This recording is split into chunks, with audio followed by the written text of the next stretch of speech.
L'exemple très simple, c'est localement quand on va s'exprimer en fin de week-end sur la reprise du travail de Bonan. Nous considérons encore souvent le travail comme une contrainte parce que notre histoire fait, par rapport à l'esclavage justement, nous avons reçu le travail comme étant une contrainte et non, une qualité d'épanouissement. Concernant les traumatismes liés à l'esclavage, nous avons encore tendance à fonctionner avec ces traumatismes dans le cadre privé et également dans le cadre professionnel. De façon générale, par rapport à ces traumas, on va observer parfois un management qui est assez toxique. Quand on parle de manager toxique, on parle de manager qui, par exemple, qui va donner des ordres contradictoires, qui va empêcher justement une bonne qualité de vie au travail.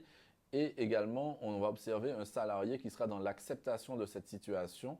Cela sera dû justement au contexte historique et culturel. La situation au niveau des Antilles reste préoccupante. On en parle souvent. Les gens, de façon générale, ne vont pas très bien dans le milieu professionnel.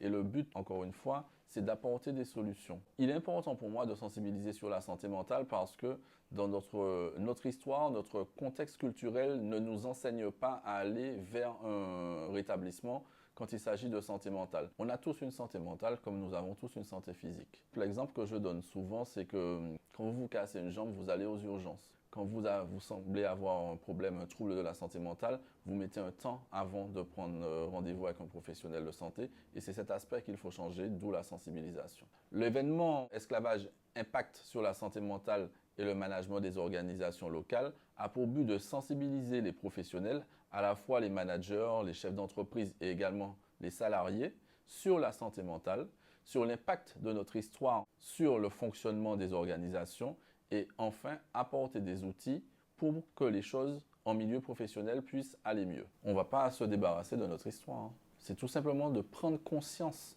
du négatif, de l'impact du négatif et d'apprendre à vivre avec.